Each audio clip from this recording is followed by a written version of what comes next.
Salut tout le monde et bienvenue sur The Deep Dive. Aujourd'hui, Aujourd'hui. on se lance dans un sujet qui va vous faire voyager, les semi-marathons européens. Ah oui. On va combiner sport et découverte Mmh. en explorant des courses qui traversent des paysages magnifiques et des villes vibrantes. Et toi? Vous êtes prêts à enfiler vos baskets virtuelles? Absolument. L'Europe est un véritable berceau de la course à pied avec une histoire riche Oui, et des événements prestigieux. ce qui est fascinant, c'est de voir comment chaque semi-marathon reflète l'âme de sa ville, Oui. son histoire et sa culture. Exactement. Et pour ce voyage, on va s'appuyer sur l'article Top 10 des meilleurs semi-marathons en Europe en 2025. Oui, Date les expliquer. bien sûr. Et on va commencer en beauté direction Lisbonne, au Portugal. Ah. Figurez-vous que c'est là que le record du monde masculin est établi sur un parcours plat et rapide, Hmm. qui attire les coureurs en quête de performance. Ah, Lisbonne.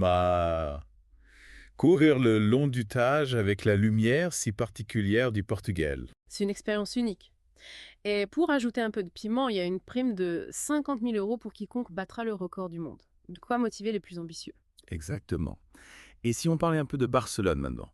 Le semi-marathon de Barcelone, c'est une véritable immersion dans la culture catalane. Imaginez-vous en train de traverser la ville, passant sous l'Arc de Triomphe, la Plaça Catalunya, les Ramblas. Barcelone, c'est une ville qui vibre avec une énergie communicative. Je parie que l'ambiance de la course est à la hauteur de la réputation festive de la ville. On peut s'attendre à un public nombreux et enthousiaste. Sans aucun doute. Et pour ceux qui aiment les courses à l'ambiance plus intimiste, direction Sarajevo en Bosnie. Mhm. L'article met en avant le contexte historique de la ville, ce qui ajoute une dimension particulière à la course. C'est vrai, Sarajevo a une histoire riche et complexe, Oui. marquée par des événements tragiques. Courir dans ces rues, c'est une façon de découvrir son passé et de soutenir sa renaissance. Absolument. On passe maintenant à une course qui plaira aux amateurs d'art et de design, le semi-marathon de Copenhague au Danemark.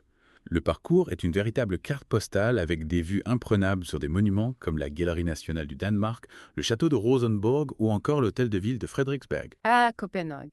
C'est une ville à la fois moderne et chargée d'histoire. J'imagine que l'atmosphère de la course est à la fois dynamique et conviviale à l'image des Scandinaves. Et pour ceux qui cherchent à battre leur record personnel, Oui. il y a le semi-marathon de Lille décrit comme plat d'un bout à l'autre, avec de longues lignes droites le long des boulevards. L'île a aussi son charme avec son architecture flamande et son ambiance chaleureuse. La course traverse des lieux emblématiques comme la citadelle et les grands boulevards. On peut découvrir la ville sous un angle différent. Et bien sûr, on ne peut pas parler de semi-marathon européen sans mentionner Paris.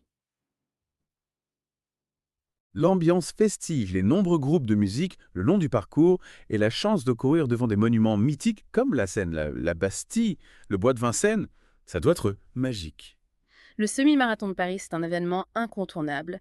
L'énergie de la foule, la beauté des monuments, tout contribue à créer une expérience inoubliable. Et puis traverser Paris en courant, ça doit donner un sentiment incroyable. On a parlé de grandes villes de parcours historique, mais on n'a pas encore abordé Oui. les courses qui mettent en avant le terroir et la gastronomie. Parlons un peu du semi-marathon de la route du vin au Luxembourg. Ah oui, la route du vin. C'est une course qui doit plaire aux épicuriens.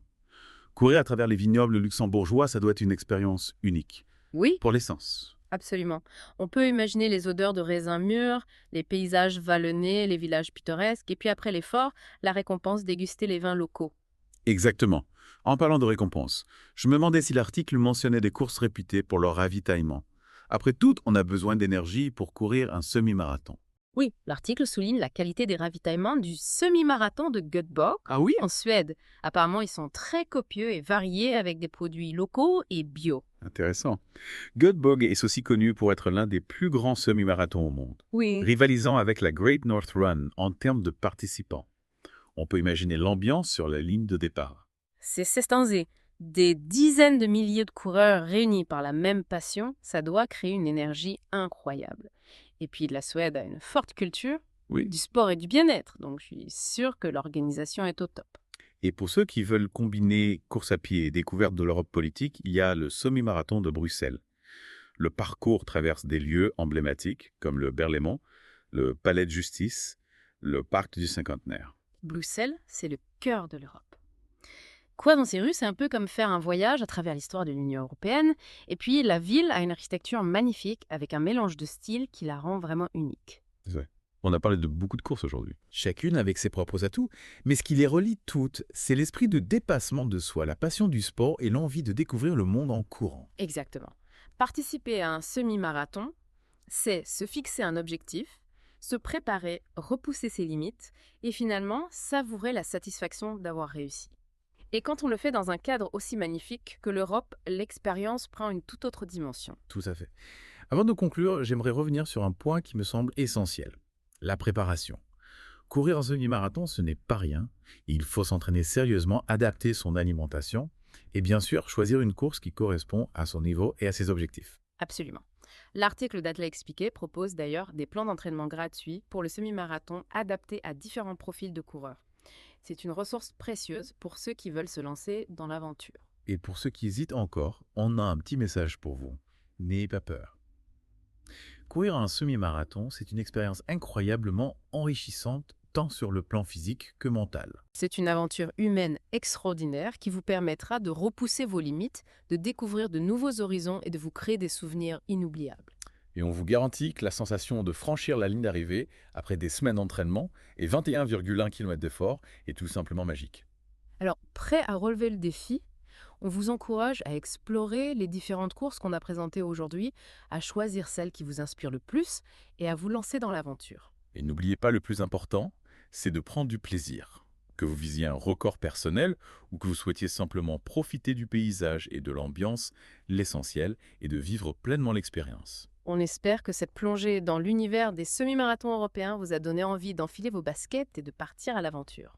On vous remercie de votre écoute et on vous donne rendez-vous très bientôt pour un nouveau Deep Dive. On revient sur ce qui fait le sel d'un semi-marathon, l'ambiance soleil.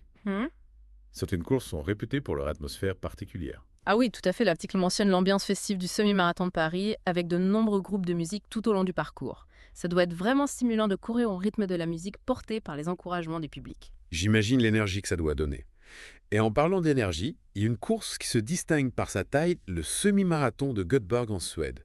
L'article le compare à la Great North Run en termes de nombre de participants. Göteborg, c'est un peu le géant des semi-marathons. Des dizaines de milliers de coureurs, ça doit créer une ambiance indescriptible, un vrai raz-de-marée humain. Et au-delà de l'ambiance, qu'est-ce qui rendrait Göteborg si spécial à vos yeux? Ce qui me fascine, c'est l'engouement des Suédois pour la course à pied. Ils sont nombreux à s'entraîner sérieusement et l'événement est devenu un véritable phénomène de société. Participer à une course de cette envergure, c'est partager une passion collective, une communion autour du sport. C'est une belle façon de voir les choses.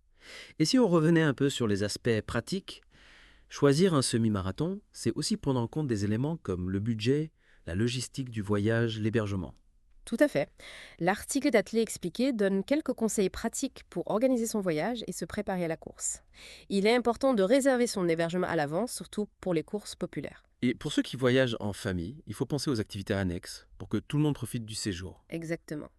Certaines villes comme Lisbonne ou Barcelone offrent un large éventail d'activités touristiques et culturelles. On peut combiner le sport et la découverte d'une nouvelle destination.